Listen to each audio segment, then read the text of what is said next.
Good evening, everybody, and welcome to Outreach Wednesday, and welcome on this Veterans Day. And before we get started, I just want to say to all those veterans who may be out there today and those who have served and are serving now, we just want to express our thanks to you and for your service. So thank you for that.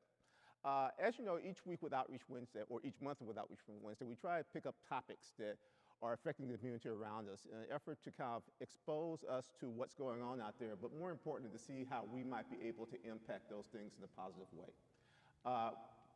Over the past few years, we have done something here at Homewood that's been built around the concept of Stand Sunday or Orphan Sunday. It's a Sunday that is designated where special attention is given to the needs of vulnerable children. Those are children who are in need of adoption, who are in need of foster families, who are going through tough times in their lives.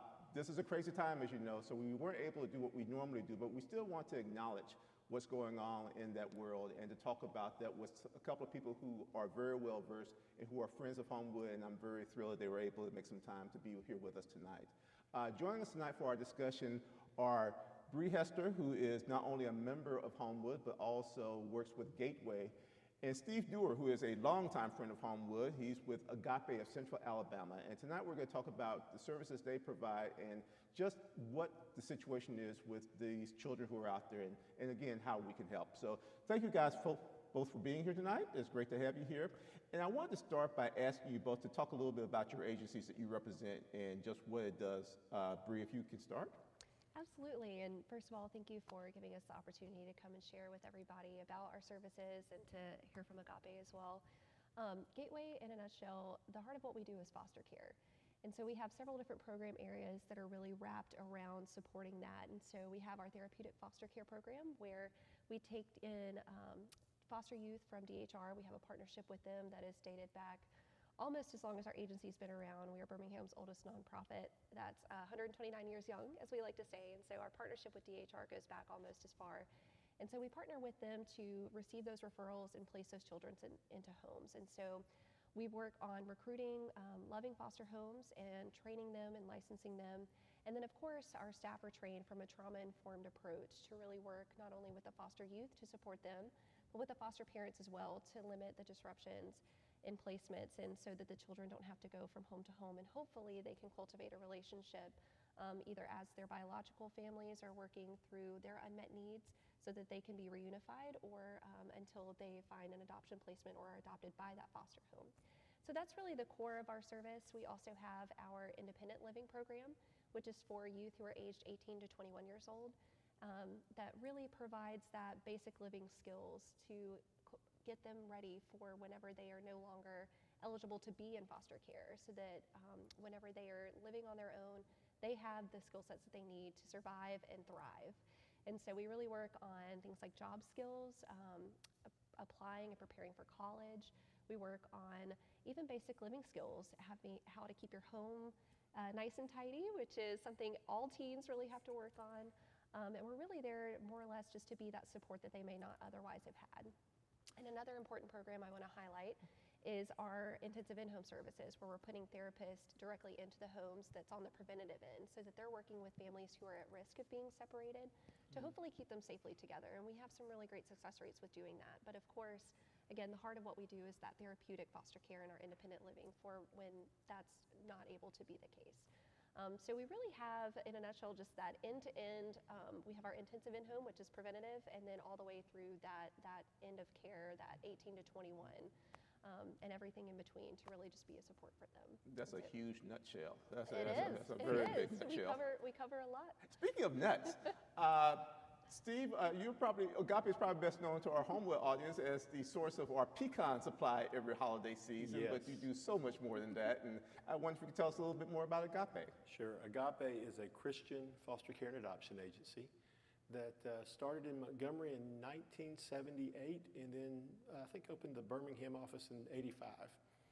And we've been active in this area for quite some time. We do 3 core services.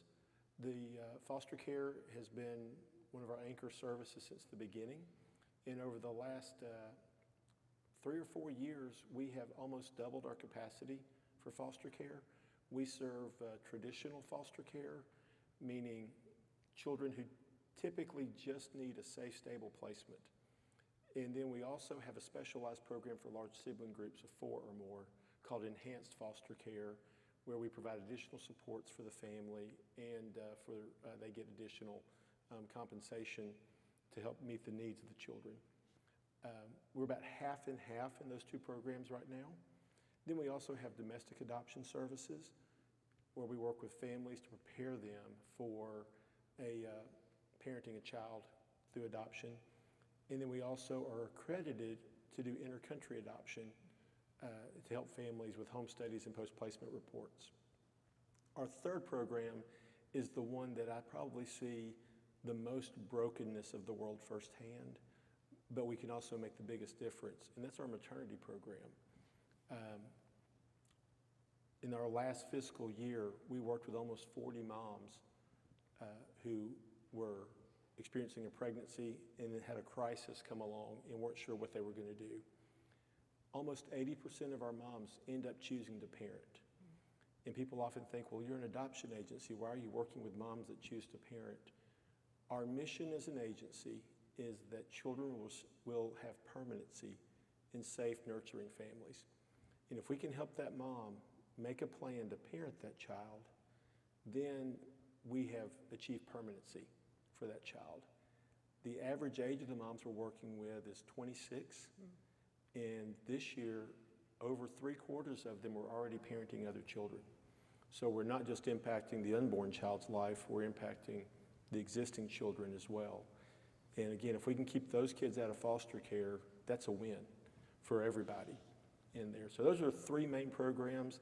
We have a small therapy program where we provide post-adoption. It's a therapy that is designed to really meet the needs of children, teenagers, and adults who are experiencing difficulty related to their adoption. So we have an adoption competent therapist who does really, really great work with families, and she's based here in Birmingham. I should say, too, we also invited someone from Lifeline Children's Services to be part of it. Because of late development, they weren't able to make it today, but we have some great guests here to talk about this. And I want to kind of begin by taking a global look at what's going on in this community. How would you describe the children you are trying to serve, the children who are in need of foster care? Why are they in the situation they're in? I'll just say the ones that we serve, close to 80% of the children that we serve are in care because of drug and alcohol issues that are the primary issue the parents are dealing with that get in the way of them being effective parents. And that's a real issue we're struggling with in our society in general, as how to intervene in that, and it's impacting kids in major ways. I think the thing we have to be aware of right now during the days of COVID is we know that there was a significant drop-off in the number of reports that happened during the spring. That's not because abuse and neglect stopped happening. It's because children were not in places where people could lay eyes on them and interact with them. So what I'm hearing now is as schools are opening up and daycares are opening up, we're starting to get those referrals going up again, and some of the reports are a little more serious because there wouldn't have been that intervention at the early stages of it, because all this has been stressful for everybody. And if you've got families who are dealing with financial issues and the children are there with them the whole time, it just exacerbates that stress. BREE, how would you describe the clientele you work with as children? I would describe them as absolutely resilient. If that's the question you're asking, just in general, how they are, and really just desperate for love and attention and care. They are an absolute joy to work with, and it sounds cliche, but I learned so much more from them than they could ever learn from me. They've been through some really tough places, and they're really just in need of something concrete, someone concrete to come in and provide that care, that stability, and to say, you know, what has happened to you versus what's wrong with you. Mm-hmm. Whenever the unmet needs that they have because of the trauma and because of the history that they've experienced comes out in behaviors and and really look at that and see how they can help them and how they can meet them through that crisis and meet them where they are to really support them through that. I think you guys both have a wide variety of great programs you have, but a couple of things I want to kind of pick up on. And first I'll start with you, Steve. You talked about the Mothers Program that you have. I think that for so many people who express Christian faith and being pro-life, somehow that pro-life ends at birth and we no longer have to worry about them anymore. But this seems to be a program that allows people to not only worry about the child before birth, but after they're born as well. Can you talk a little bit more about how that works? Sure. And the moms that we serve, the reason they're in crisis is often not just economic. Sometimes that's a factor, but the bigger problem that they're dealing with or challenge is they're struggling with poverty of relationship. They don't have the support network that you or I might have. We worked with a mom last summer, and she came to us. She was 20 weeks pregnant, already parenting a 14-month-old, and her housing, she was couch surfing basically, and her housing went away in the middle of the night. She found a place for her baby to stay. She slept on the streets, and then she woke up in the morning and called a cab to get the baby to daycare and herself to work, because as she put it, if I don't go to work, nothing good happens for anyone. Well, she originally called about making an adoption plan for the baby because she didn't know what she was going to do. As we worked with her, we learned that she had a good, stable job. She needed the help to get to a stable place to live and build that support network around her. And she's done really, really well. And we hadn't heard from her since about April. And then in August, she called one day and said, Mr. Steve, I either need help with a hotel room or rent. My daughter's got to have surgery here in Birmingham, and I've got to go up the night before and stay the night of. And Ronald McDonald House is full because of COVID. The hotel they're saying has got the Ronald McDonald discount I can't afford. And, you know, in our lives, if we needed $250, we probably have, it'd take us 2 minutes to rattle off 10 people who could help us with that. She called Agape because we're her safety net right now. And luckily, we were able to call our friends, and Homewoods Outreach ended up covering the hotel room for that mom, so she didn't have to make the choice between rent, and I just lost microphone. Am I still there? I'm still good. Okay. So she didn't have to make the choice between rent and the hotel room. Her daughter had the surgery, it was successful, and is doing well.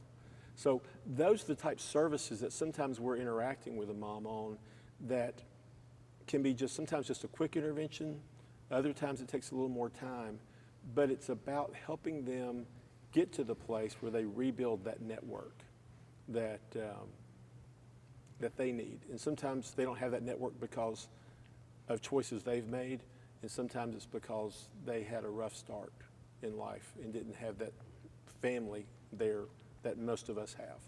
And it was our great pleasure to be able to help with that, so I'm glad we were able to do that.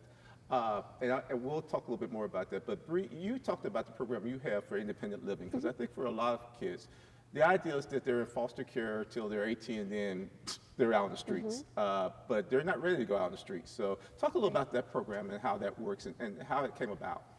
Independent living is something that's near and dear to my heart, and Gateway is not the only provider. There's several providers across the state as well. And that service, I feel, is so vital to those youth, because national statistics indicate that if you have touched the foster care system, the likelihood of permanency is not on your side before reaching the age of aging out of care. And so it's really that last stop, that last gap and chance for us to just make sure that they have everything that they need and are well supported to be able to survive on their own, to maintain a job, to be able to hold down housing and not become homeless. National statistics indicate that over 60% of youth, if they age out of care between the ages of 18 and 21, will become homeless. They're facing homeless or even worse odds. How prepared are they for that kind of instruction at 18 years old when they've gone through the system for so many years? Are they ready for that, or is there a learning curve as well? There is a huge learning curve, and I think our independent living staff would tell you as much. They're teenagers, right? And just because they've had a harder experience on top of being a normal teenager and the changes that come with that, and the curveballs that life will throw at you at that point in time. I often in our training ask the new hires that are coming through, when I'm talking about the independent living program, just to preface that conversation, ask them if they either have children who are 20 years of age or if they can think back to a time when they were. And I know, I will shamelessly admit, I was calling my parents for just about everything. If I had a flat tire, Dad, how do I fix this? Not that they didn't tell me a million times until they were blue in the face before, but because that was still something that now living on my own, they weren't, in a different room in the house for me to call. But for these kids, they don't have that oftentimes. They come to us because they haven't reached permanency, they haven't been adopted, and so we are that phone call. And especially when they first come into the program at 18 years old, there are certain criteria that we want to make sure that they are showing some capability of being able to take on and learn those skills, but they are not completely ready when they come into that. And that's the point of the program, is to get them to that point so that they are successful whenever they leave that program. Hopefully. So what life skills are they learning as part of that program? And part of that program, they are learning interview skills. We'll sit together with them just like this, and we'll have a mock interview so that they can learn how to take that into the real world and apply for jobs, and then hopefully be successful at that interview and get hired, so that they can then have a stable income to support themselves. And while they're living in the program, that allows them to save up that income so that they have a little nest egg when they leave us. And our program is centered around, we put them into apartments within the community so that they are learning to be in their community and have that connection so that they're not isolated. They're living in the community, they're in regular apartments with other people and learning to build those networks. And so they're on a graduated scale where they will slowly start taking on what would be the amount of that rent, so that it's not a complete shock to them whenever they're finally taking that on themselves. And then hopefully at that point they've established a place for themselves that they might be able to take on the lease themselves, and then they are set up and have something stable to walk into when they leave care. I'm curious, and this question is for both of you, I'll start with you, Steve, but what do you think are the greatest misconceptions about these children who are in need of foster care or adoptive homes? I think one of the biggest misconceptions is that the children themselves have done something wrong. They're the victims of the situation. And even if the child may have behavioral issues, the child's not a bad child. It's just they are in survival mode. And when you're in survival mode, we all talk about fight, flight. It's fight, flight, or freeze are the three options that our body gives us when we're under stress. And if you've been under stress for a long time, you go there quickly. So I think that's a piece that people just need to understand, is they're not bad kids. They've not done something wrong. And their behavior is not personal against you. It's their survival mechanism. It's what's worked for them. And we repeat the behaviors that have worked for us over time. BREE, what do you see as the greatest misconceptions about these kids? I would absolutely echo that. The biggest misconception, and that's something, the sad byproduct of that, is that they learn that they are bad kids. Mm-hmm. So that is the biggest misconception I feel that they constantly are fighting. And it's because, again, they have an unmet need that a lot of people, when they see these adverse behaviors, when little Johnny in the classroom starts throwing a chair, instead of asking what's wrong with you, we need to start asking what's happened to you, understand their trauma, listen to them, and help kind of bridge that gap, because we're so quick to label them as the bad kid instead of understanding the history that they've gone through and what has shaped them to be that way. And there's a ton of brain science that says kids who have what we call ACEs, or adverse childhood experiences, at an early age, because of that fight, flight, or freeze response, there's a lot of hormones that come with that actually stunt brain development. And there's scans that show children who have been in foster care or similar traumas, their brain development is actually stunted. And so their brain size is significantly smaller than that of a child who might have had a more natural or nurturing environment growing up in those critical periods of development. And so it's really understanding that, and understanding that they, again, to Steve's point, it's behavior that they've learned, and it's adults kind of projecting that onto them and perpetuating that they are the bad kids. So it's almost a self-fulfilling prophecy that I think is the biggest misconception that we have to fight to overcome. And what's exciting right now is the brain changes that Bree was talking about. When I started my career, we didn't know that. We didn't have the technology to know it. And what's even better is we know that it can be improved.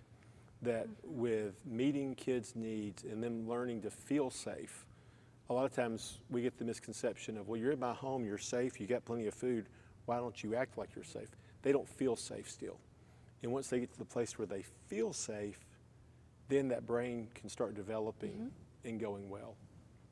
You know, I think if you know anything about the community, you know, you touched upon this already, that there are homes where drugs and alcohol are a major problem. There are homes where kids are raising kids, basically, where the parents themselves are children and don't know how to cope with the world. How are you able to deal with that? Where are these kids coming from to get to you in the first place? We get our referrals for foster care from the Department of Human Resources. And then from our maternity program, we work with a lot of the pregnancy centers, and a mom who just says, I have no idea what I'm going to do, they may not even be thinking about adoption at that point in time. They're just thinking, how do I get through tomorrow? How am I going to take care of this child? They will call from their office and refer to us directly. So we use those programs. And then, you know, occasionally we'll still get a referral from a hospital where a mom comes in and delivers and wants to make an adoption plan. That happens once or twice a year, but that's really the rare situation. Much more common is a mom who's gotten the confirmation she's pregnant and she just has no clue what she's going to do. And because Agape means unconditional love, we're going to work with that mom whether she chooses adoption or parenting, and not make the choice for her, but help her make the best decision. And same way with children. We're going to take the children that we can serve well, and we're going to be unconditional with them and support them. And really, when you talk to our staff, we don't see our foster parents and our adoptive parents as volunteers. Our clients, they're ministry partners. They're the ones who are carrying the work out. They're the ones who are doing it day in, day out, making a difference in that child's life. We see the child every now and then. They're there every morning, every night.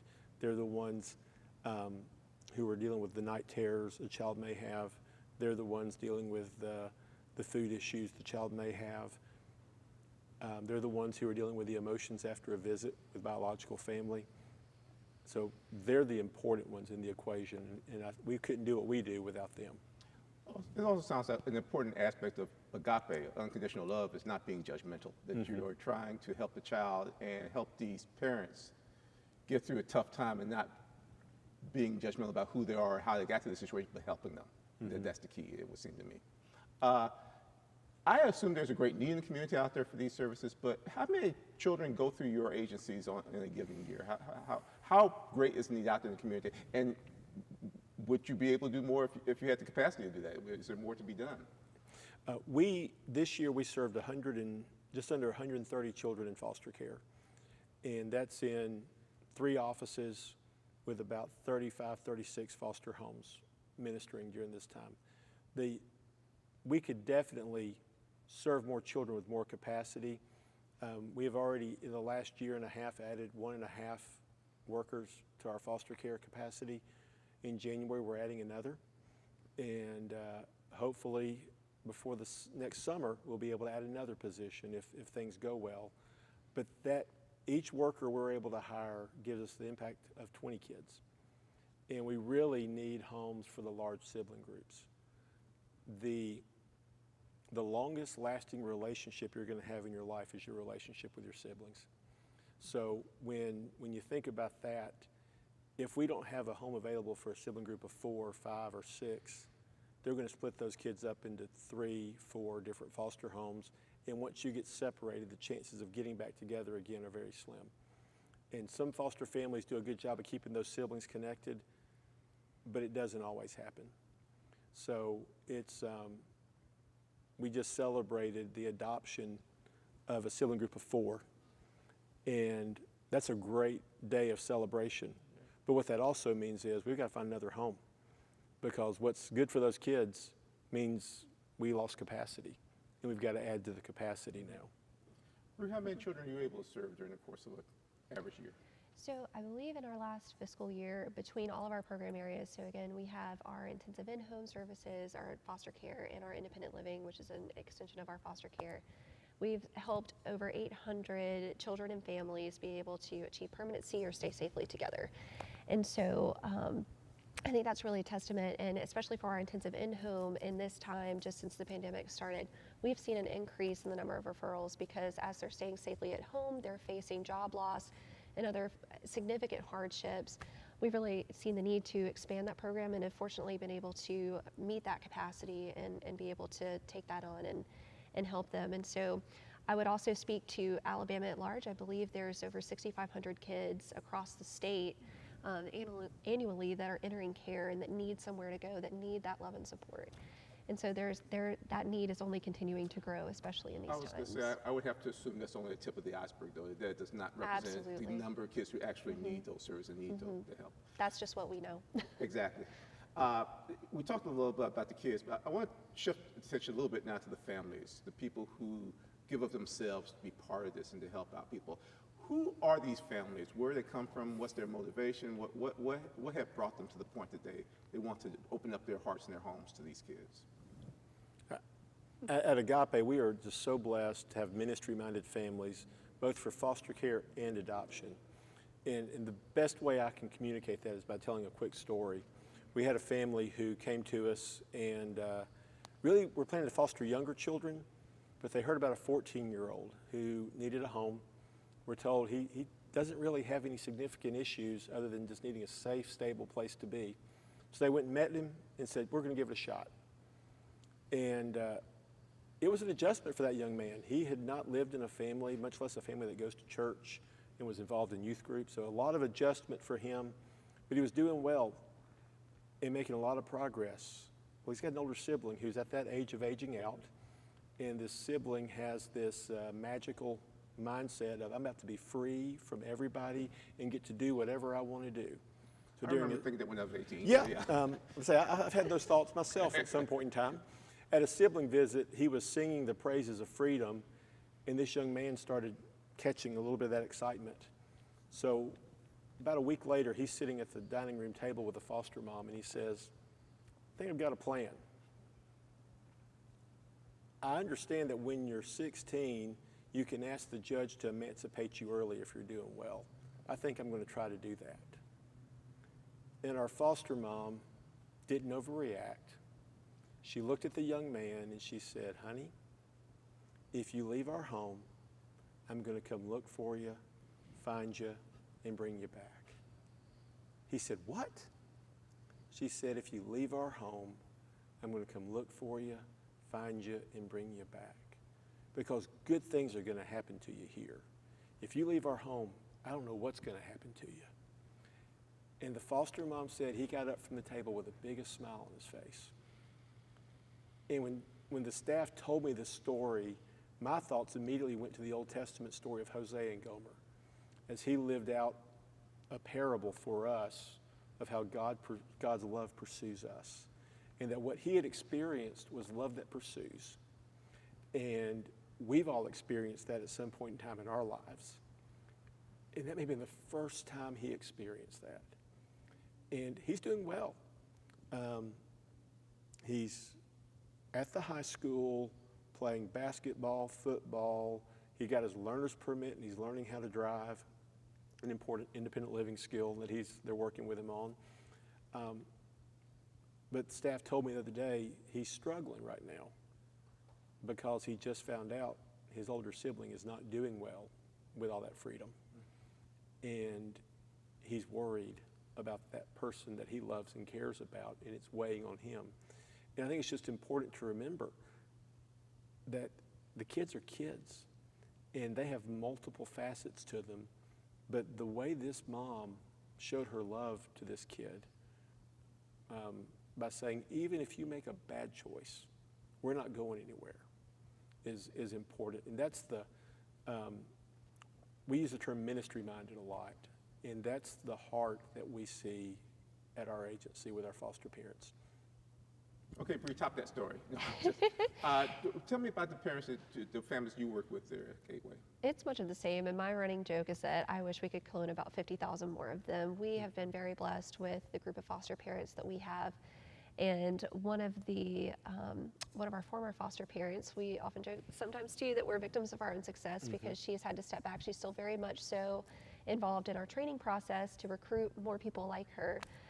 But she was able to adopt two of the young youths that were placed into her home because they're giving that support and that unconditional love. And so I think that's a key component of it, and something that, again, we're very blessed to see throughout our foster parent group is that determination and that dedication that no matter what you throw at me, I'm still going to be here.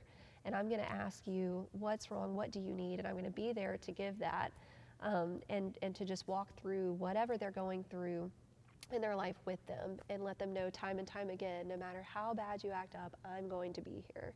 And we've seen it before. One of our former foster youth gives an amazing testimony, and I think it speaks volumes about the kind of foster parent and the heart of the foster parents that we see and that it takes, is that he said, I had bounced from house to house and then finally came into this foster home with these parents that told me just that no matter what you do, we're going to be here. And he said, I would intentionally, because that's all I had been told, was that I was the bad kid. I took that on myself, and I would do things to act up, to try and get a rise out of them, because if I felt that I was better on my own. And so when that finally was not the case, and he was placed in a home that gave him that undivided attention, that undivided love, and said, show me your worst, I'm still going to be here. He said that's when he could finally break down those barriers and form that connection with them. And he's gone on to become Volunteer of the Year in his community. He's gone on to get his degree, which less than 3% of foster youth nationally will ever do. And he's just gone on to shatter national odds because of that unconditional love. And I think that echoes throughout the hearts of all of our foster parents, and not only in our agency, but just the will that it takes to go through that licensing process and come out on the other side and still offer yourself wholly to that child. It must be so rewarding when you have those stories to tell, that it makes it just more than a job, doesn't it? It makes it something where you really touch people's lives in the most profound way possible. When we do these Outreach Wednesday sessions, we do want to examine the issue, but more importantly, we want to try to find ways that we as a church and we as individuals can help impact those situations. I think that when we talk about foster care or helping vulnerable children, people's minds immediately go to taking a child into their house or adopting a child and bring in. It doesn't have to be that. There are many stages of places where people go. Can you guys talk a little bit about the stages of how people can get involved with helping these kids that don't necessarily involve adopting? Yeah, I'm a firm believer that God calls foster parents, and not everybody is called to be a foster parent. There are some people who don't need to foster. At the same time, I think God has a passion for the vulnerable child, and we need to mirror God's heart for the vulnerable child. And the most basic way to help is to intervene through prayer, and to be praying for people that you know are fostering, for agencies that work with foster parents. That's something all of us can do. Another is, if you're called to foster care, listen to the nudge that you're getting to do it. Explore it. Go through the training. Talk to an agency. I'd be glad to have a conversation with you about it. It's fear keeps a lot of folks from doing it, and the fear, I believe, is really one of Satan's tools that he uses to keep us from doing good. So if you're being called, listen to the call. If you know somebody's doing it, one of the best things you can do is support them. Agape now has a program called Live the Promise that helps equip churches to create care communities to wrap around a foster parent and support them. And we're seeing some churches come alongside and do that to raise up a foster parent and then a care community to wrap around them to support them. What we know is that families who don't have a healthy support network when they try to foster, 50% of them don't make it through the first year. if they have a care community around them, 90% are fostering at year 2. So it's a big difference, and that impacts kids' lives. And supporting a foster family can be something as simple as once a month providing a meal for them so they can focus on the needs of the child instead of preparing a meal, helping with carpool issues. All those little things make a big difference in the life of a foster parent. And then the fourth thing I will say that you can do is you can support agencies. Our ability to serve foster kids is directly related to our ability to have funding. And for our traditional foster care program, we get no state funding.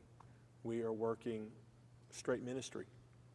And it's our partners who provide the support, the churches and the individuals and businesses that allow us to do that foster care.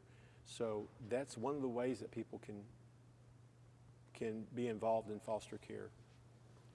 BREE, I know we've talked about a program that Gateway is doing to try to get more people involved that goes beyond just the adoption of fostering. Can you talk a little bit about your ambassadors program that you're developing there? Absolutely. We're very excited. This is a recent development that our pipeline, as we call it, our recruitment and our foster parent team that gets together and helps with the training and licensing process has come up with, because we've heard that there is that desire to help without diving in feet first to completely saying yes to fostering or adopting, because that is, to me, one of the biggest jobs you can take on, and it's hard, and it is scary, and there's a lot of fear in that. And so we realized that in order to do that, part of it is educating and kind of getting people involved in it in a different capacity where they are still able to support them.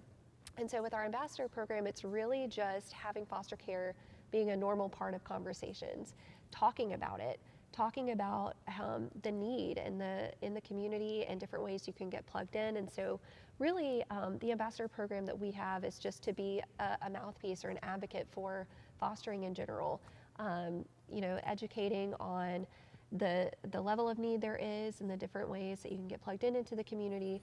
You can even go through our training process that we would do with our foster parents to become a respite care provider. So being able, as Steve mentioned, to be a support to those foster parents by taking the kids maybe even for a weekend, but that does involve a level of training and going through that process.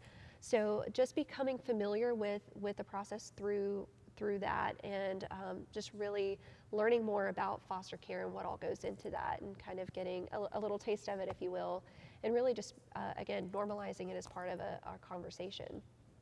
And we do have families at Homewood who are involved in that. One of them is Katie and Daniel Monday, who are foster parents here.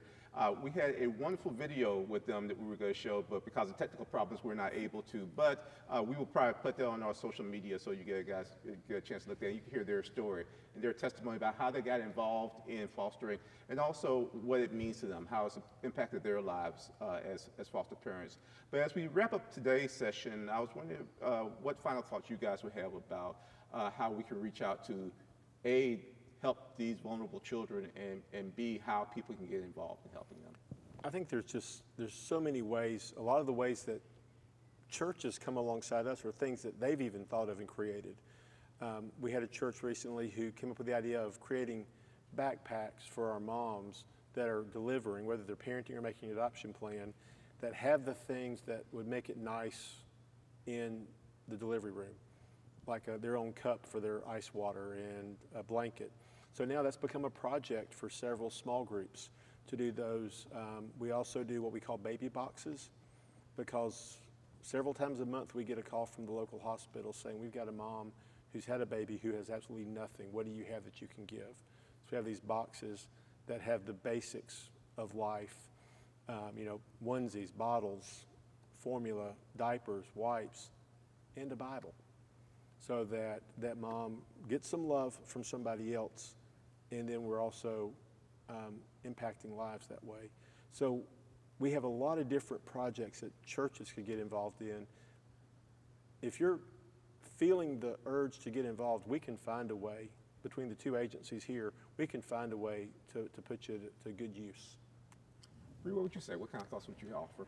I would say that the needs are always evolving, especially in these times. And so if you reach out to us, we can find a way to use you, I'm sure. I know Gateway, we have done donations to put together food boxes to give to our foster parents in this time.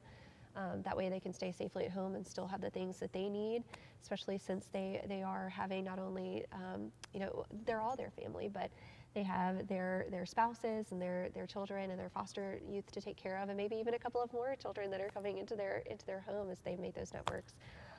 So if you, again, getting involved in our ambassador program to just help normalize the conversation in the communities, and if somebody's talking about it, say, here's the different resources where you can find out more about the foster care process, just to learn about it instead of feeling the need that you have to make that commitment. That's something that's so easy to do. It's zero commitment, just to have those conversations with your loved ones and your family members, people in your network, and really just kind of elevate that. And so we have our website that people are able to visit and give us a call. If you guys want to do a shameless plug for your website. Absolutely. That's the easiest way to get in contact with your agency. So. Absolutely. It's gway.org, so gway.org, and if you give us a call, we will definitely find some way to plug you in, because there's always a need. Our website is Agape for Children. That's the word for, not the number. So agapeforchildren.org is our website. It's clear that Jesus had a passion for children and helping children, and we are charged throughout the New Testament to helping children, taking care of the orphans, and so I want to thank you guys for helping us kind of tell that story. And if you forget how to get in contact with you guys, you know where to find me generally, and you can also email us at outreach@homewoodchurch.org, and we're happy to connect you guys with ways. And if you have some ideas yourselves on how we as a church can help these children, help these families, we want to hear them, because we want to get involved and do that. So as we close for tonight's table, I would ask if you give us a prayer to end the evening. Sure. Holy God, thank you for calling us to be a part of ministry that it touches the lives of the vulnerable. And Father, as we seek ways to minister, and as we minister, Father, we pray that the work that we do will bring you glory, and that our light will shine in a way that people will give you the glory for what's happening. Father, I ask for your blessing on the work at Gateway and at Agape, and we pray for the Homewood Church in all the many ways that they impact their community. Thank you so much for your son, Jesus. It's in his name we pray. Amen. Steve, BREE, thanks so much. Thank you guys for joining us. We hope to see you next time. On December 9th is our next Outreach Wednesday, so I hope you'll join us then. Have a great night.